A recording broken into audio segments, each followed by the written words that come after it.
Welcome back sa akin para bagong video mga kaibigan. This time, ito na naman tayo mga kaibigan. Kasi may nagpapagawa sa akin ng power bank. Yan. Bago kong simulan tong video na to, so papakita ko lang sa inyo mga kaibigan kung saan ko binili yung aking battery dito sa Shopee.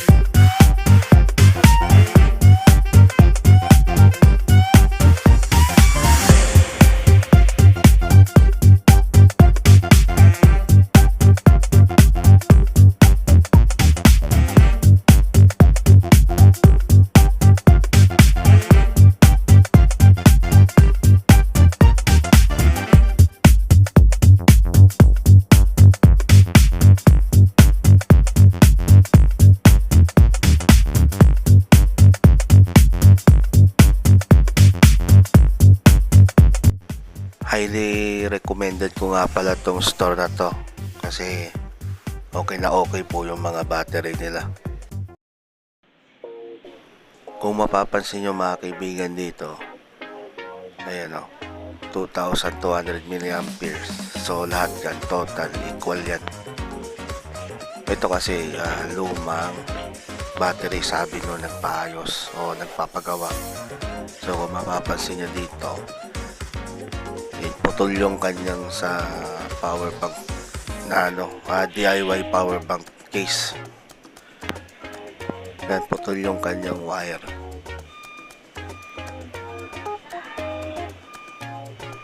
So ito lang naman yung aking ayusin dito. Yan o, yung pagpisil ko, nabuhay siya.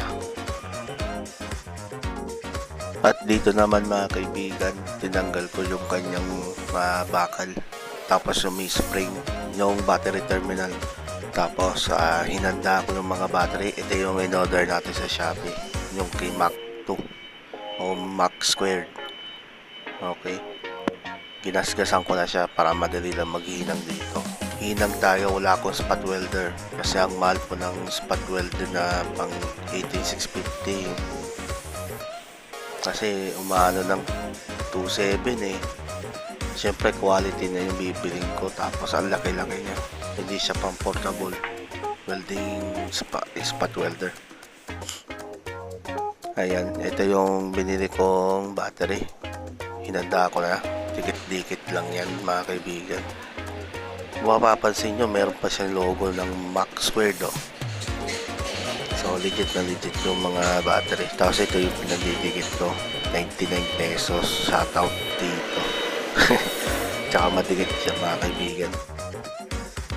Yan, hinanda ko na rin yan. Afterwards mga kaibigan, ito, agad na ako na melt strip. Tapos inano ko dyan, hininang ko lang. So mabilis lang siya hinangin, mabilis na tutunaw. Kasi mainit na mainit bago ko siya ilagay. Positive side, yung kanina negative yun. Yan o, medyo malinis, medyo lang naman, pero para sa akin madumi pa rin ito eh. May mga nakaangat-angat pa rin. Ang importante rito yung flat na flat yung mga sides pag nilagay natin. At ito na nga mga kaibigan, katapos ko gasgasan natin hinangan yung mga battery natin, negative positive, naglagay na rin pala ako ng wire na positive negative yan oh. Yung red and black, ayan. Tapos 9 cells lahat, so hindi ko pa nadidikit to.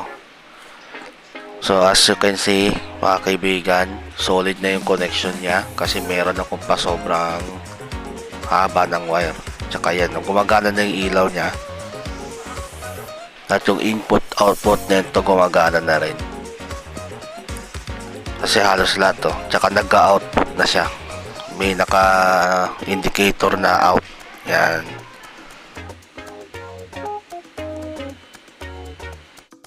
Kung mapapansin nyo mga kaibigan, ang linis ang pagkagawa ko rito. Unlike doon sa mga other videos ko na madumi yung pagkagawa ko.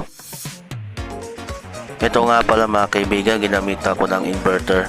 So itong inverter na to, nakakabit to dun sa blackout battery station na 70 watts ang isa. Yan. So after ko mabuo yung power bank na pinapagawa sa akin o pinapaayos, ito, chinarge ko muna siya sa micro USB. Then, itatry natin yung dual charging. So, ito na nga mga kaibigan. The moment of truth na to. Itatry natin double charging sa kanyang dalawang output. Isang micro, isang type C. Ayan. Yan, type C muna. So, lumabas na yung 60%. Tapos, micro USB naman. Kung mapapansin niyo yung battery case is lumang-luma na. Matagal na rin daw to sa may-ari eh. So, pinalitan lang natin yung kanyang battery na mas high capacity na battery. Yan. So, ito na mga kaibigan, 60% siya, tapos nag-i-input. So, yan o. Yan. So, pwede yung kanyang dual input. So, 1246. Pagmasdan lang natin yan.